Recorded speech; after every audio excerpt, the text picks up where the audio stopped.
감사합니다.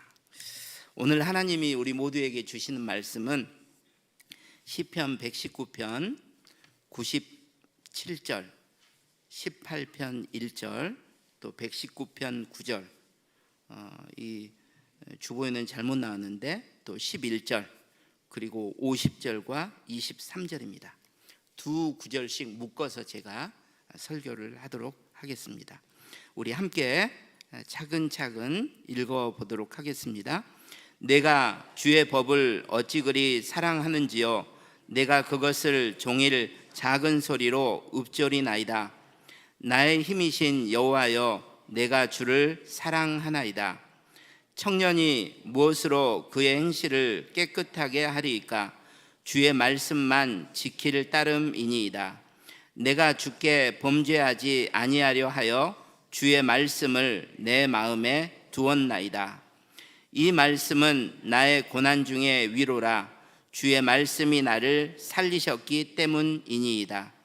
고관들도 앉아서 나를 비방하였사오나 주의 종은 주의 율례들을 작은 소리로 읊조렸나이다. 아멘. 설교를 준비할 때 제가 늘 마음에 두는 태도라고 할까요? 그런 태도가 있는데, 그게 뭐냐면, 나는 강단 위에서 하나님의 말씀을 전하는 설교자이기도 하지만 또한 동시에 강단 아래에서 그 말씀을 들어야 하는 청중의 한 사람이다. 저는 그렇게 생각하고 있습니다.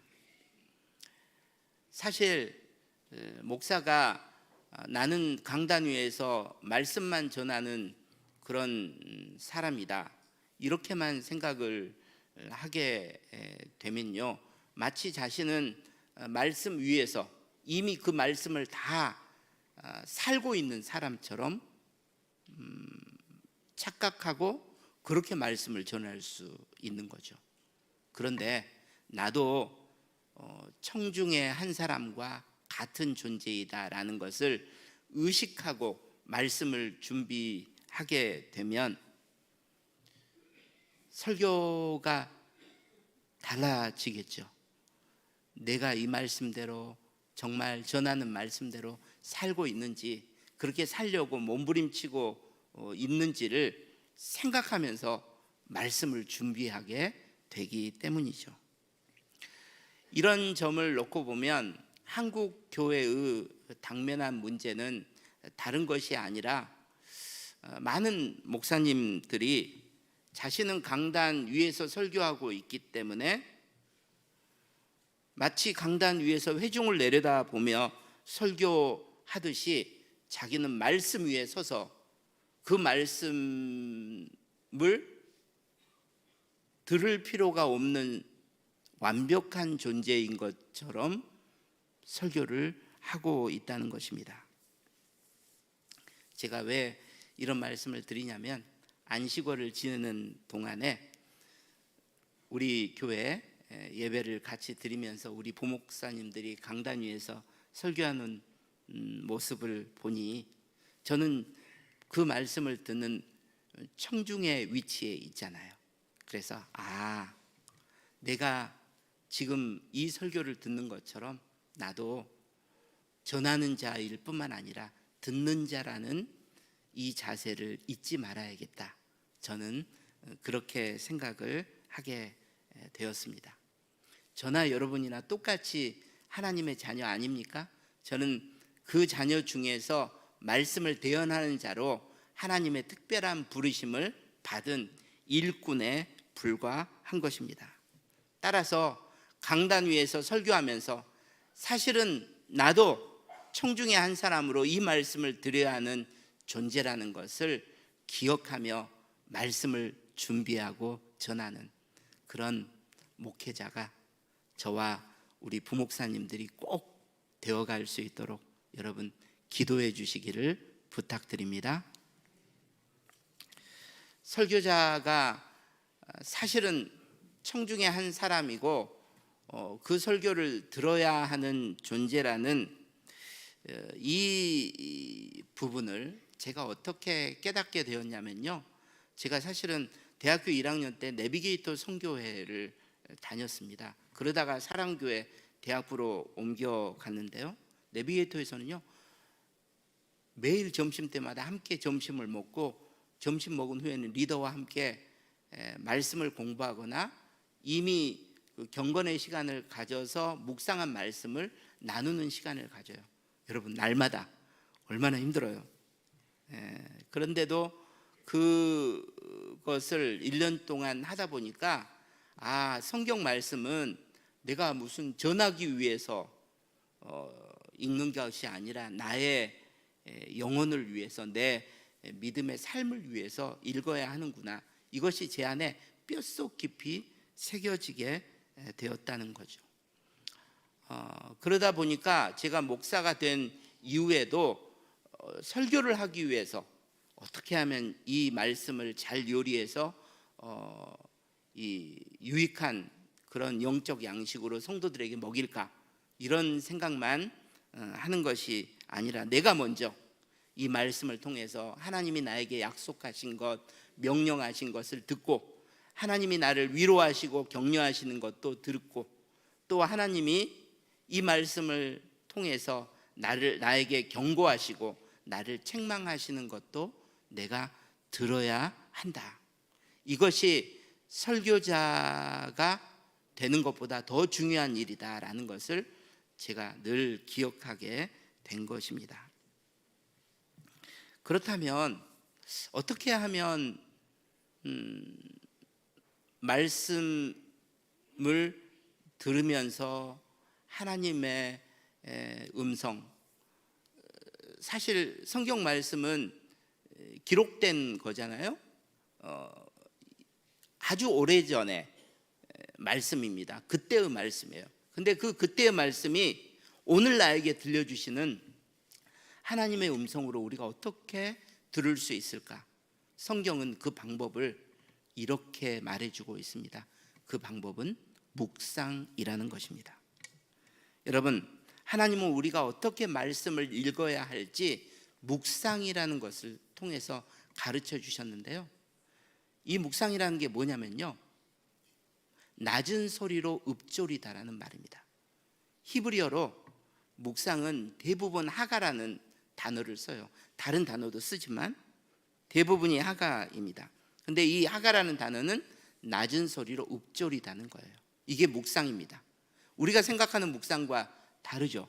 우리가 생각하는 묵상은 속으로 깊이 곰곰이 생각하다인데요, 히브리어의 뜻으로는요, 소리를 내되 작은 소리로 읊조리듯 성경을 읽는 것이 묵상입니다. 유의할 것이 있기는 하죠. 큰 소리로 읽어서는 안 됩니다. 왜 큰 소리로 읽어서는 안 되냐면요, 어렸을 때 막 부모님의 강요에 의해서 큰 소리로 책을 읽었던 분들은 다 아실 거예요. 큰 소리로 책을 읽으면요, 읽는 행위에 집중하게 됩니다. 그렇기 때문에 귀로 내가 읽는 것을 듣지 못해요. 물론 사운드, 소리는 들을 수 있어요. 그런데 그 말씀을 통해서 나에게 지금 말씀하고 계시는 하나님의 음성, 보이스는 들을 수 없는 거죠. 따라서 작은 소리로, 낮은 소리로 읊조려야 하는 것입니다. 그렇게 말씀을 읽다가 갑자기 이해가 안 되는 부분이 있을 때, 또 나의 주목을 끄는 대목이 있을 때 그걸 반복해서 또 읽는 거예요. 그렇게 읽다 보면요, 그 말씀이 이해되면서, 또 이해되지 않는 것은 제가 늘 넘어가라고 했죠. 이해가 되기 시작하면요, 그 말씀이 그때의 말씀에서 지금 나에게 들려주시는 하나님의 음성으로 역사하게 된다는 것입니다. 이게 묵상입니다. 그러므로 우리 모두에게 제가 부탁드리는 것은요, 성경을 읽을 때 눈으로만 보지 마세요. 낮은 소리로 읽으시기 바랍니다. 그러면 한 글자 한 글자 놓치지 않게 돼요. 그리고 관심이 있거나 이해가 안 될 때는요, 반복해서 5번, 6번, 7번이라도 읽어보시기 바랍니다. 그러면서 그 뜻을 생각해 보는 거죠. 여러분, 이것이 훈련되면 훈련될수록 하나님이 그때의 말씀을 통해서 지금 나에게 필요한 음성을 들려주실 줄 믿습니다. 저는 이렇게 묵상이 중요하다고 생각하기 때문에요, 그리스도인이라면 어떤 사람이어야 하는가? 말씀을 묵상하는 사람이어야 한다고 생각을 합니다. 만약 말씀을 묵상하지 않는 사람이라면 그 사람의 믿음은요, 뭔가 문제가 있는 거예요. 살아있는 것이 아니라 죽어가고 있다고 표현해야 좋을 것 같습니다. 말씀을 날마다 묵상하시면서 하나님이 나에게 약속하시고 명령하시고 위로하시고 격려하시고 때로는 책망하시고 경고하시는 그 살아있는 음성을 들으시는 저와 여러분 되시기를 주님의 이름으로 축복합니다. 여러분, 정말로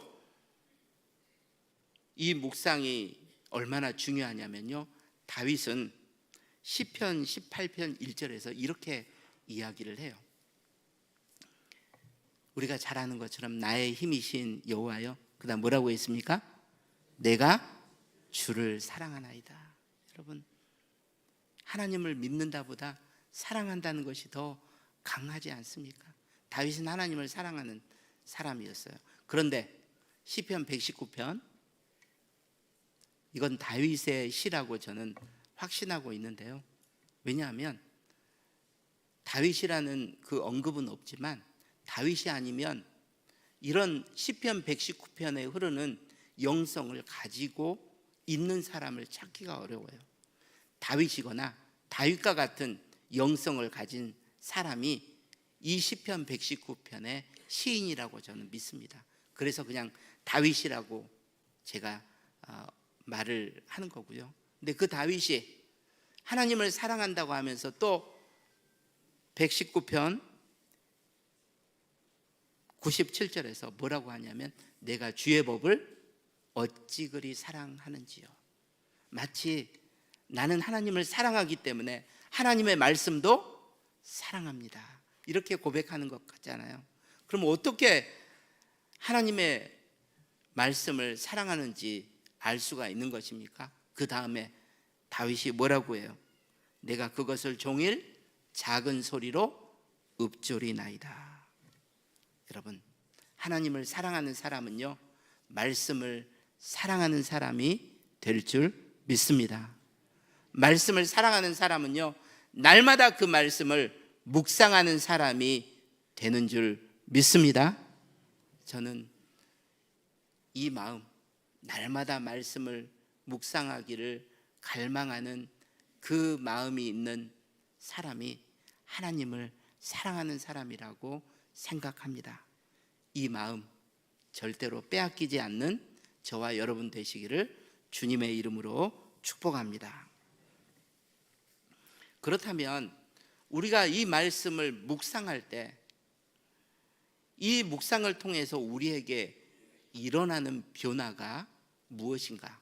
저는 시편 119편을 통해서 적어도 2가지 변화가 일어난다고 생각을 합니다. 그 첫 번째 변화는 뭐냐면요, 말씀을 묵상할 때 우리의 삶은 점점 거룩해진다는 것입니다. 왜 점점 거룩해지느냐?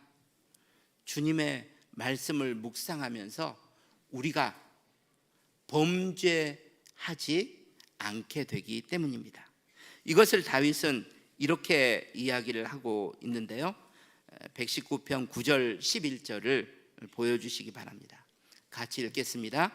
청년이 무엇으로 그의 행실을 깨끗하게 하리이까? 주의 말씀만 지킬 따름이니이다. 내가 11절, 내가 주께 범죄하지 아니하려 하여 주의 말씀을 내 마음에 두었나이다. 여러분, 다윗은 지금 청년이 아니에요. 옛날 자기가 청년이었을 때를 회고하면서 자기가 경험했던 것을 지금 말하고 있는 것입니다. 여러분, 청년의 때 얼마나 정욕이 왕성하고 혈기가 방장합니까? 그래서 청년들은 노인들과 비교를 해보면요, 죄를 지을, 범죄를 할 가능성이 더 높은 사람들입니다. 노인들이야 앞뒤를 재보고 자기가 살아본 경험이 있기 때문에 내가 이렇게 말하고 이렇게 행동하면 어떤 결과가 예상된다는 것을 마음속에 생각하고 앞뒤를 재서 신중하게 행동하려는 그런 경향이 있죠. 반면에 청년들은요, 그 앞뒤를 재지 않고 말하고 행동하게 되는 것입니다. 그러니 당연히 범죄할 가능성이 높아지는 거죠.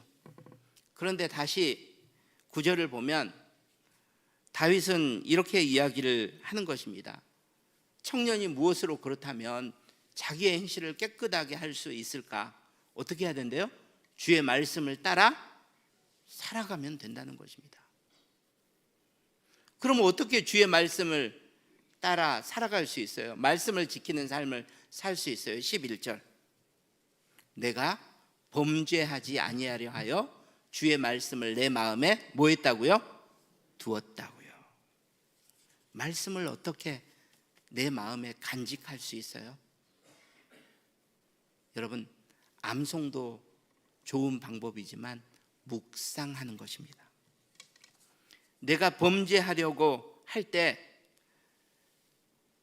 성령님이 내 마음속에 있는 그 말씀을 기억하게 하시고, 그래서 내가 정욕대로 말하고 행동하지 않도록 만드시도록 내가 그 말씀을 묵상을 통해서 간직하고 있어야 한다는 거죠. 그래야 범죄하지 않을 수 있다고 다윗은 고백하고 있는 것입니다. 다윗 그래도 범죄하던데. 여러분, 다윗이 완벽한 사람이 아니었어요. 우리 중에 누구도요, 죄를 안 짓고 완벽하게 살 수는 없어요. 하지만 예수를 믿은 다음에 우리는 점점 거룩해져가는 삶을 살아야 하는데, 그러기 위해서는 말씀이 내 속에서 역사해야 하고 내 안에 간직이 되어야 하는데, 묵상이야말로 말씀을 간직하는 비결인 줄 믿습니다. 여러분, 이것은요, 아담 때부터 계속해서 하나님이 우리에게 가르쳐 주신 교훈이에요. 잘 생각해 보세요. 뱀이 하와를 꼬드길 때 아담은 하와 옆에 있었습니다.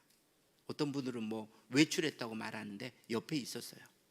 성경을 보면 나옵니다. 그러니까 뱀과 하와가 대화를 나누는 동안 아담은 다 듣고 있었던 거예요. 들으면서도 침묵했던 거죠. 왜 침묵했느냐?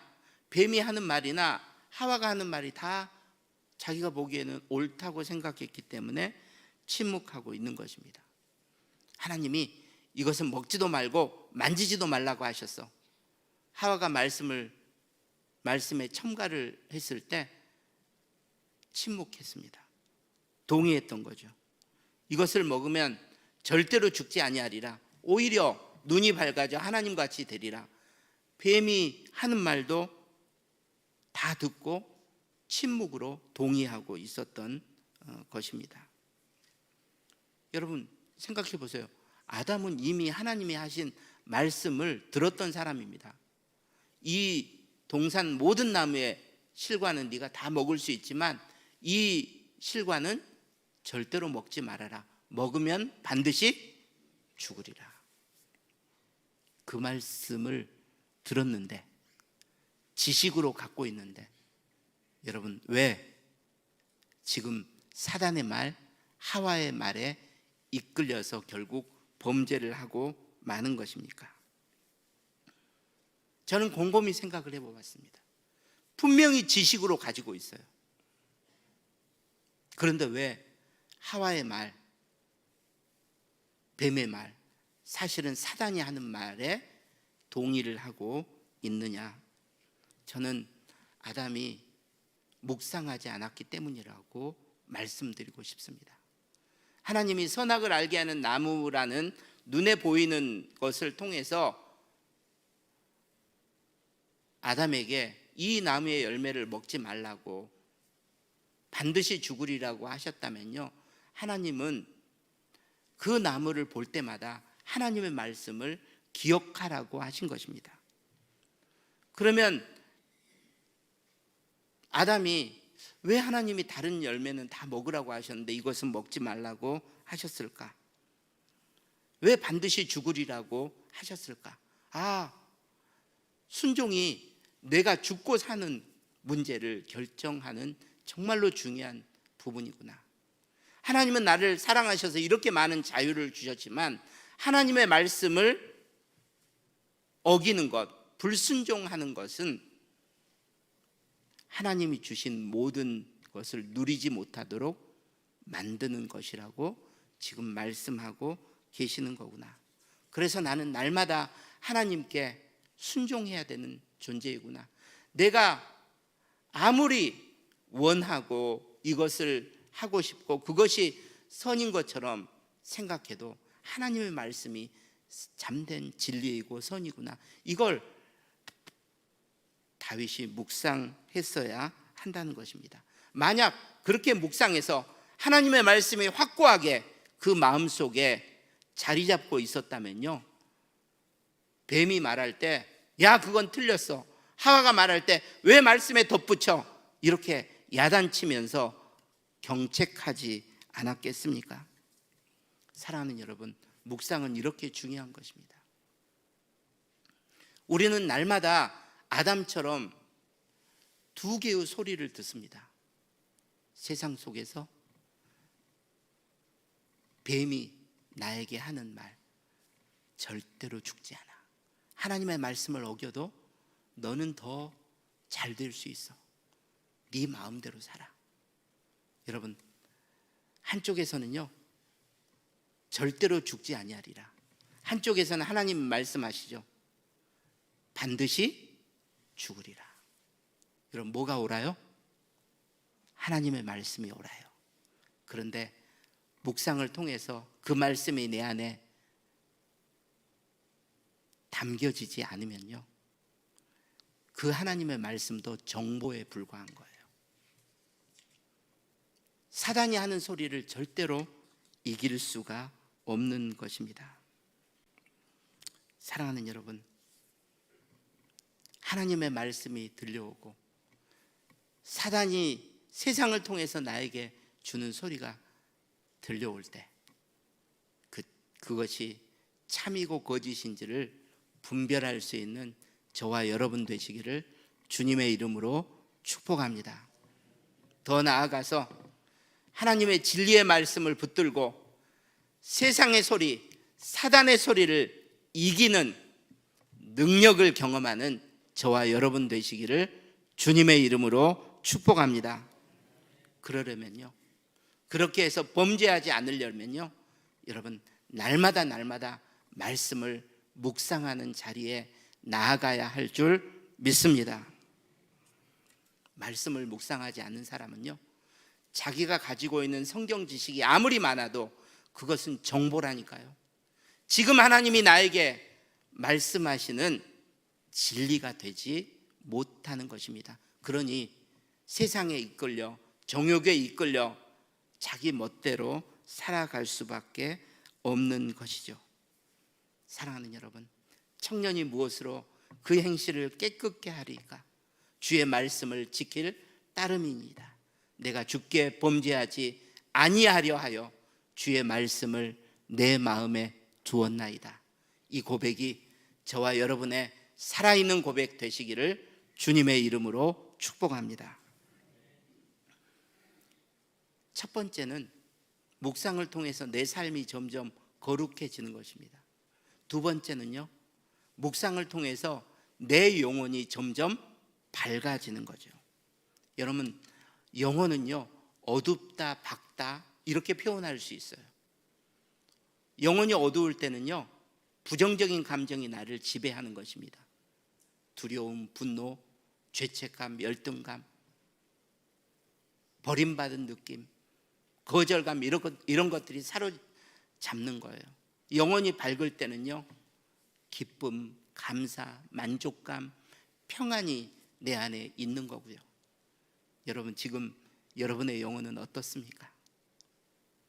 오늘 하나님은 우리에게 말씀하십니다. 말씀을 묵상할 때 어두운 우리의 영혼이 밝아지게 될 줄 믿습니다. 어떻게 해요? 다윗은요, 이렇게 50절을 통해서 고백하고 있습니다. 우리가 환난 많은 세상에 살고 있어서, 상처 많은 세상에 살고 있어서 환난에 치이고 상처를 받다 보면 영혼이 어두워지는 거죠. 점점 죽어가는 것입니다. 그런데 다윗은 뭐라고 해요? 말씀이 나를 뭐 했다고요? 살렸다고요. 어떻게 살려요? 그 말씀이 나를 위로를 통해서 살렸다고 말하고 있는 것입니다. 저는 이 표현이 너무 좋아요. 말씀이 나를 살리셨습니다. 여러분, 한번 따라해 보실까요? 말씀이 나를 살리셨습니다. 이 고백이 저와 여러분의 간증되기를 바랍니다. 여러분, 말씀이 나를 살리신 경험이 있어요? 그래서 내 영혼을 다시 밝게 만든 경험이 있느냐 하는 것입니다. 제가 설교를 준비하면서 여러 경험들이 생각나는데, 39살 때 개척을 하고 3년 후에 42살 때 개척교회를 문 닫았던 그 경험이 생각나는 거예요. 제가 맨날 그때를 실패라고 하니까 어떤 장로님이, 목사님 왜 그게 실패입니까? 그것을 통해서 목사님이 얼마나 많은 것을 배우게 됐다고 말씀하지 않았습니까? 실패 아닙니다. 맞아요. 또 그때 그게 실패라도 하더라도 제가 그 뒤로 인생을 살아보니 그건 제가 겪었던 더 큰 고난과 아픔에 비하면 아무것도 아니었는데, 그때는 제가 굉장히 낙심을 했었습니다. 성도들 다 내보내고 굉장한 패배감과 죄책감, 그리고 열등감에 사로잡혀 있었던 거죠. 더 이상 목회를 못하겠다. 모든 자신감을 잃어버렸습니다. 사람들이 다 나를 비웃겠지, 조롱하겠지, 뒤에서 비난하겠지, 무시하겠지, 그렇게 느껴졌어요. 그래서 사람들의 연락도 안 받고 잠수를 타버렸습니다. 기도원으로 그리고 도피를 했죠. 그 기도원이 여러분이 성막 보러 다녀왔던 그 광은 기도원입니다. 아내와 아이들도 팽개쳐 버리고 월요일부터 토요일까지 그 기도원에서 나를 가두고 있었던 거죠. 그런데 기도도 잘 안 되고 말씀도 깊이 읽지 않았지만, 그래도 옆에 다른 목사님들도 계시니까 같이 말씀을 함께 읽다가 제가 하나님이 말씀을 통해서 나를 살리신 경험을 하게 되었습니다. 그게 에스겔서 16장이에요. 너무 좀 본문이 어려우니까 잠깐만요, 지어주시고 설명을 먼저 들어드려야 할 것 같아요. 여러분, 낳자마자 탯줄도 제대로 자르지 않는 채 피투성이 채로 버려진 아기가 있어요. 아무도 이 아기를 거들떠보지 않아요. 불쌍히 여기지 않아요. 다 지나가 버려요. 이게 이제 이스라엘의 원래 모습이었다고 하나님이 지금 비유를 통해서 말씀을 하시는 겁니다. 그런데 지나가던 사람이 그 아이를 발견하고 이 아기가 그래도 살려고 손짓 발짓 하는 것을 보고요, 이 아이를 데려다 내 자식으로 키워야겠다는 생각을 합니다. 그리고 벌거벗은 그 아이를 데려다가 씻기고 옷을 입히고 자기의 자녀 삼고 절대로 이 아기를 버리지 않겠다는 약속을 하는 거죠. 그분이 바로 하나님이시잖아요. 그 하나님이 지금 말씀하시는 것을 우리 한번 읽어보도록 하겠습니다. 에스겔서 16장 4절 5절 먼저 읽습니다. 시작.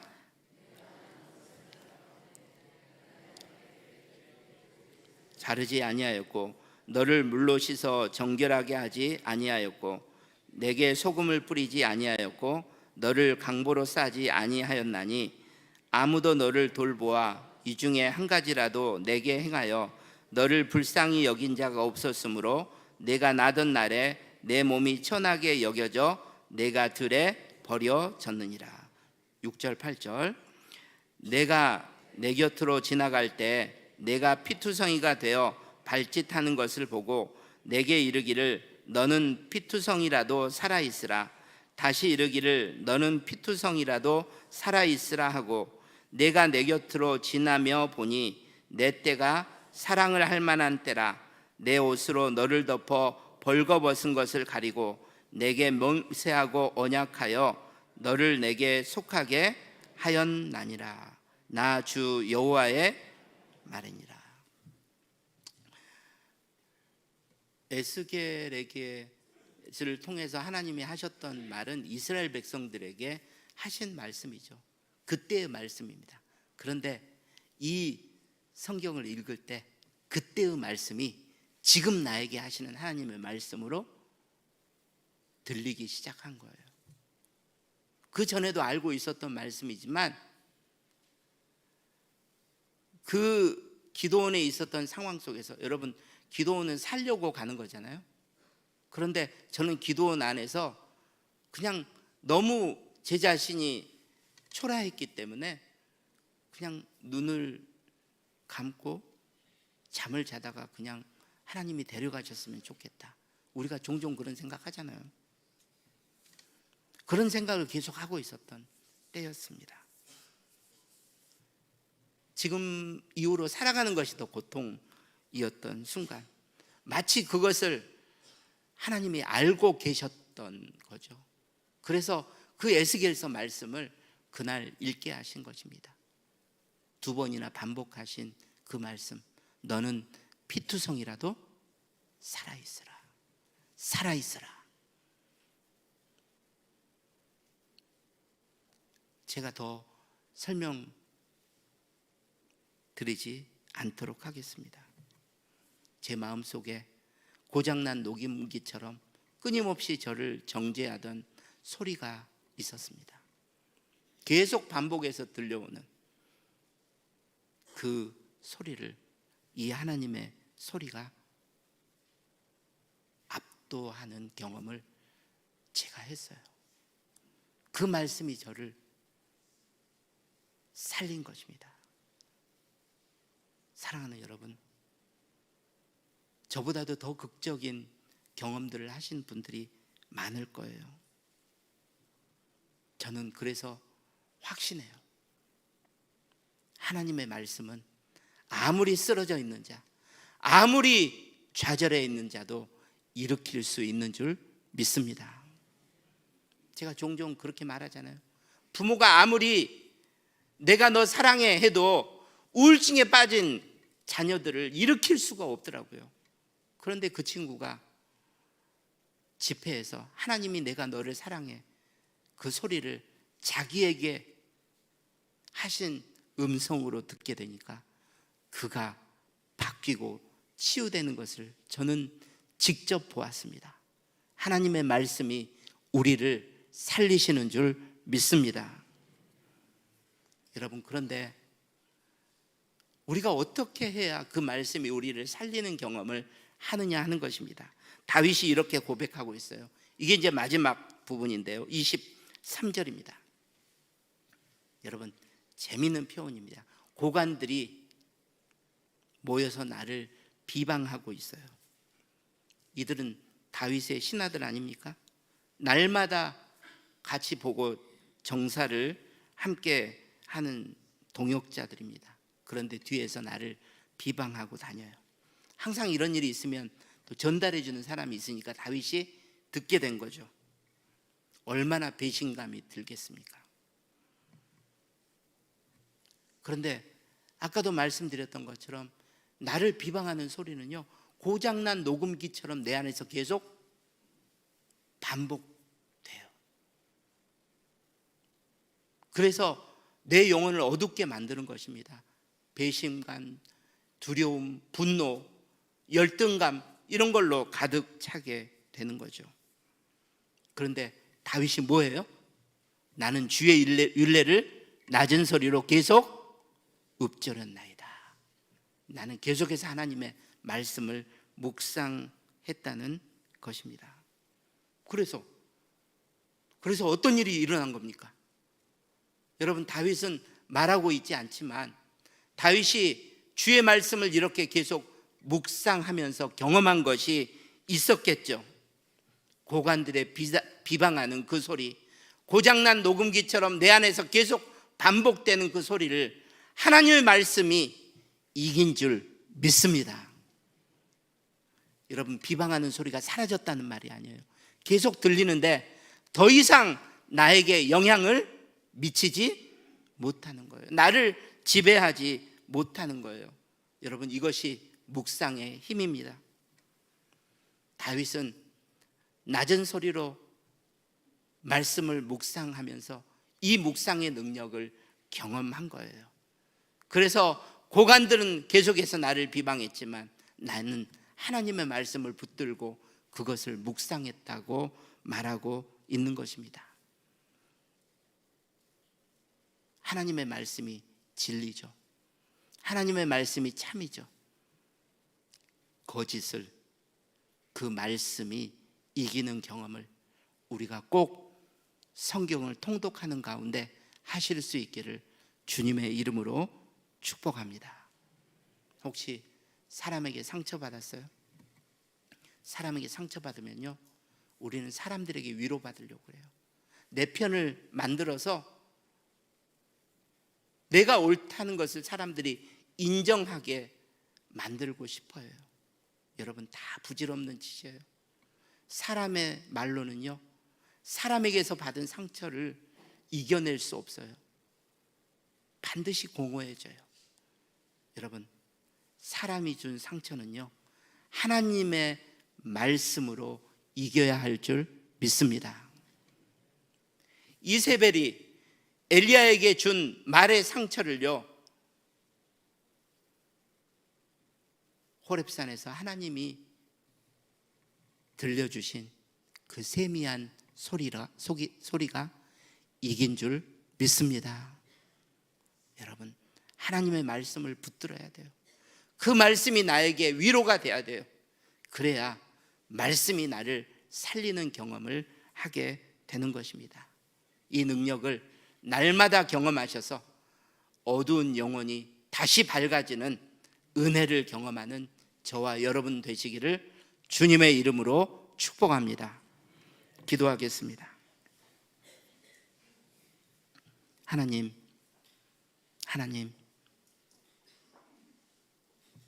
우리 중에 사람의 말 때문에 상처받아 좌절하고 절망하는 분들이 있다면 오늘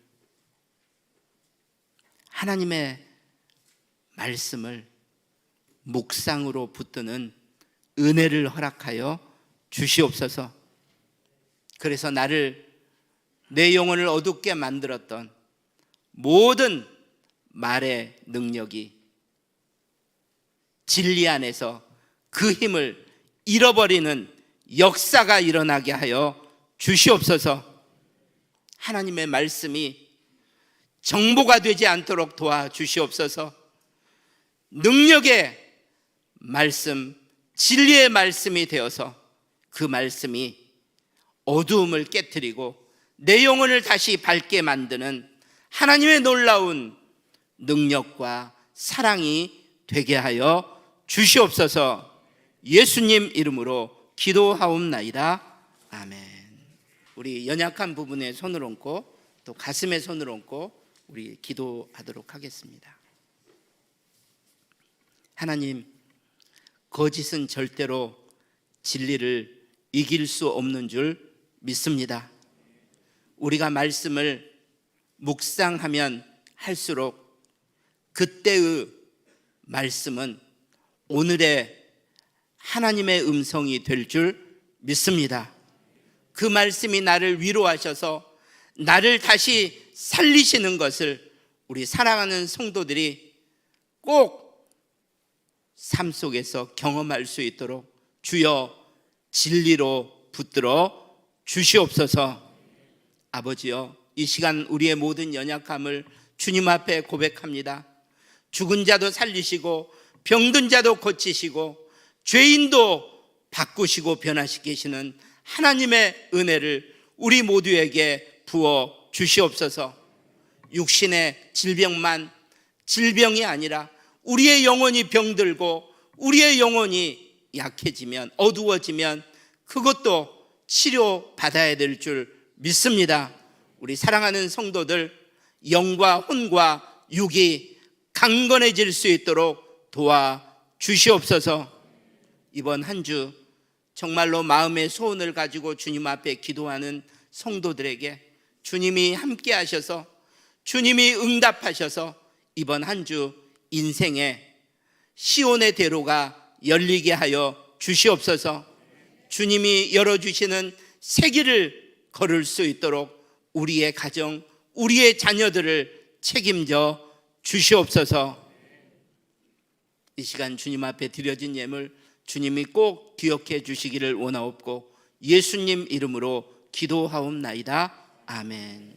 이제는 우리 주 예수 그리스도의 은혜와 우리 하나님의 아버지의 극진하신 사랑하심과 성령님의 감동 감화 충만 교통 역사하심이 오늘도 진리로 이기리로다 정말 외치며 하나님의 말씀을 붙들고 묵상하며 살겠다고 결단하고 돌아가는 우리 모든 성도들 머리머리 위에, 북문의 모든 선교사님들 가정과 사역 위에, 온라인으로 예배를 드릴 수밖에 없는 우리 사랑하는 지체들 위에, 그리고 흩어진 모든 지체들 위에 이제부터 영원까지 함께 있을지어다. 아멘.